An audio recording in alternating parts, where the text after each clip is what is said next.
Welcome to Rise Up in Business, the law podcast for small business owners. This podcast is designed to share important legal information without the stuffy legal jargon. I'm Tracy Milacrane. Let's get into today's episode. Hello everyone, welcome back to another episode of the Rise Up in Business podcast. Thank you for joining me for this episode. I'm really excited to be bringing you this.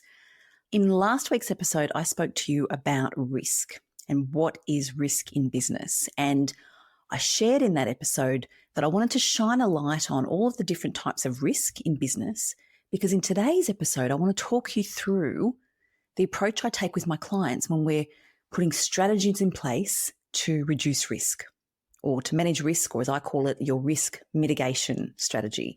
It all means the same thing. If you haven't listened to last week's episode, please jump over and take a listen. I'm sure today's episode will have far greater impact once you're aware of the context and the angle that I'm coming at in today's episode. The first thing I want to say, though, is I am not an accountant and I'm not talking to you about managing your financial risk, because that is a niche area. And like I said in last week's episode, you need a really good accountant on your team when you're running a business, the same as you need a really good business lawyer on your team when you're running a business. If you're listening along to this and you're thinking, gosh, Tracy, that's easy for you to say, I'd love a good accountant, please reach out and let's have a conversation, because if I can understand a little more about your business, I can give you a recommendation. I'm so happy to do that because, as you know, I'm here to help and I love answering questions and I love hearing from you. And if I can add value in any way, including with a recommendation of a good accountant, then I'm happy to do that. So that's the first thing. So I'm not talking about managing your financial risk and your financial exposure. That's something you need to talk to an accountant about. But what I do talk about here is managing your cash flow and setting you up for success in that context of the finances.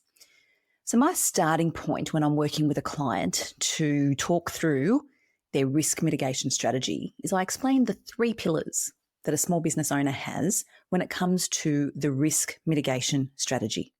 The first pillar is your business structure. The second pillar is your insurance. And the third pillar, no surprises, is your legal documents. And we can do a lot here, and I'm going to talk about this a lot. First of all, when I talk business structure in the context of your risk mitigation strategy, I'm coming at this from the angle of asset protection. So your accountant will talk to you about business structure and what's going to suit you best based on your business, your industry, and your tax position. I'm coming at this from the asset protection angle. So if you're in a high-risk industry, we like to look about ways we can strengthen your protection. A company structure or a trust structure is something that we often discuss because you get some protection there.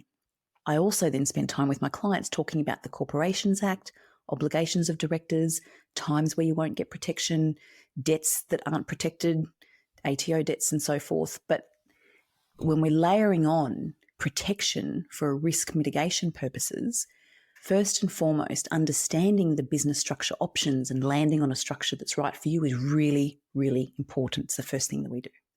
Then we talk about insurance. And if you're a client of mine, my advice to you will always be, please don't buy insurance online. Please talk to a broker. Again, I can provide details of a broker that we use here, the TM Solicitor, and a broker who looks after many, many of my clients.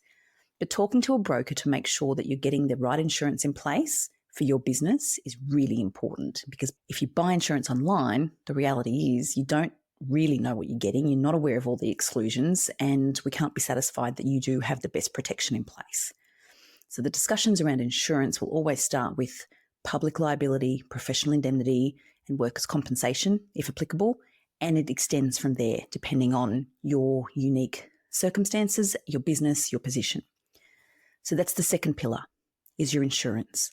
And the third pillar to the risk mitigation strategy is your legal documents. And this is where I can have the greatest impact working with a business owner in setting up ways and strategies to manage risk, so to reduce it. We want to make sure that compliance risk is managed. So therefore, in the documentation that you have in place, and what documents you need depends on your specific business and your specific industry.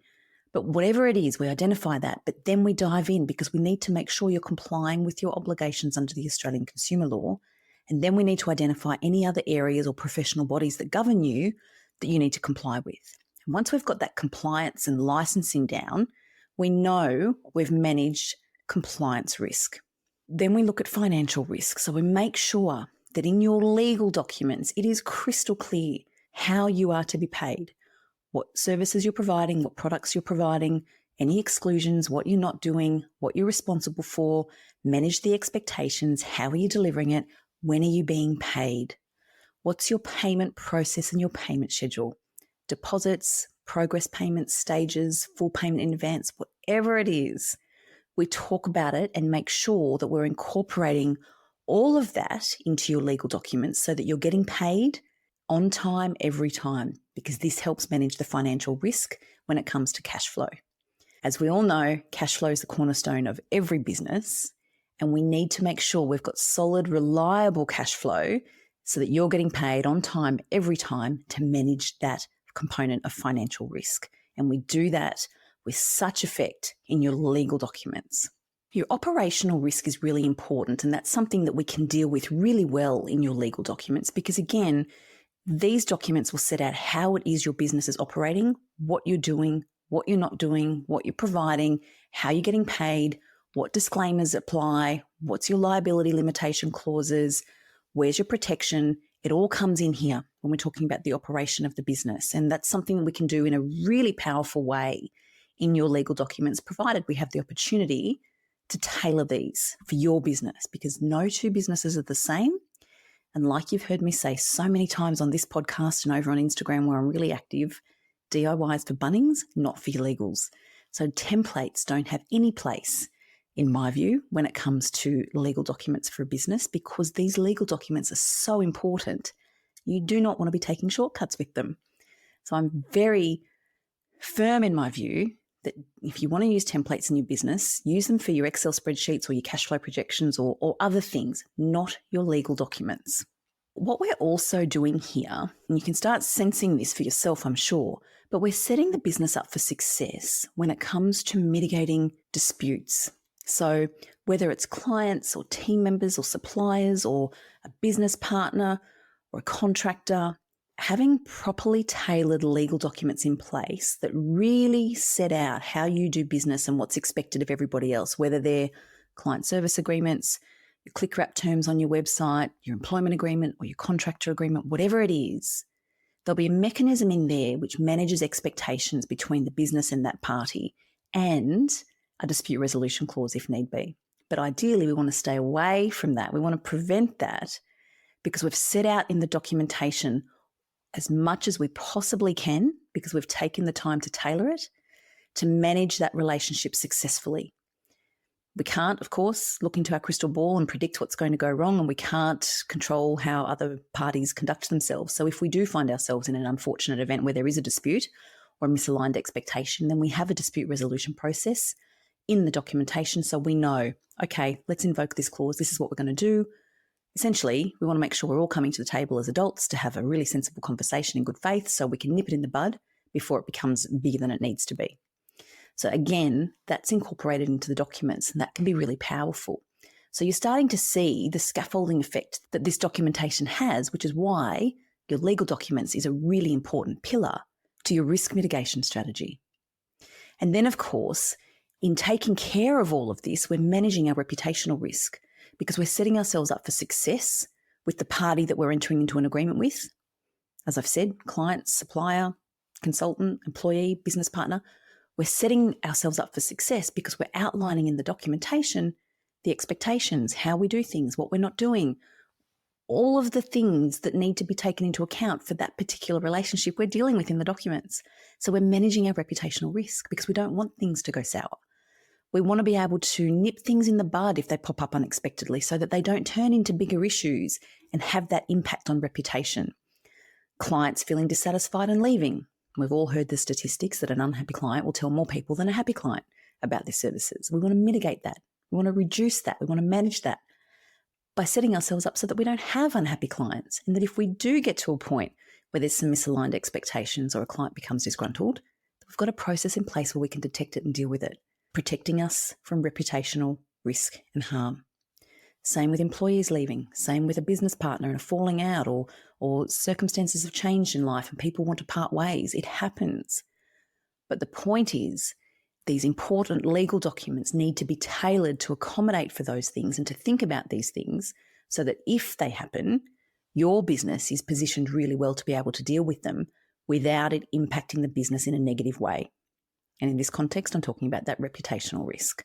So you can see from what I'm saying here that when a business is setting itself up for long-term growth and long-term success, we need to think about the things that can go wrong and put preventative measures in place. It's much like going on a long car trip. We need to make sure we've got enough fuel, engine oil, the tyres have got air in them. We need to make sure we're doing all the things we can to give us the best chance of getting to our destination. So in business, it's not dissimilar. We need to make sure we're doing all the things we can to give ourselves the best chance of achieving that success that we have our eye on or our vision. And we do that by having a really solid risk mitigation strategy. So a plan to minimize and reduce your risk. And you do that by addressing the 3 pillars. Pillar 1 is business structure. Pillar 2 is insurance. And pillar 3 is your legal documents. They are all equally important. I can add most value when we're talking about the legal documents. And that's why I've spent most of my time in this episode talking about the legal documents. Business structure, definitely a discussion to have. Collaborate with lawyer and accountant. Insurance, definitely talk to a broker. Please don't buy insurance online. And 3 is your legal documents. Have your legal documents tailored for your business so that you've got peace of mind knowing that your business documents work for your business. They do everything they need to do and you can rely on them to protect you in the event you ever need to. Your business documents, if tailored properly, can be one of the most powerful tools in your business. And now you can understand why. It's compliance, it's client satisfaction, it's cash flow, it's continuity, it's reputational risk mitigation. Your legal documents do so much. They do so much to set your business up for long-term sustainable success. I really hope this episode's been helpful and that you've enjoyed this episode after listening to last week's episode where I share with you what the risk is that I'm talking about. I've now shared with you what you can do in your business now to set yourself up to protect from and manage that risk should it arise. So again, if you know somebody in business who you think would benefit from listening to this episode as well, please share widely. It would mean the world to me because that's how we help the podcast get into the ears of even more business owners. And that's what I'm here for. As always, thank you so much for your time. Thank you for listening, and I'll catch you next week.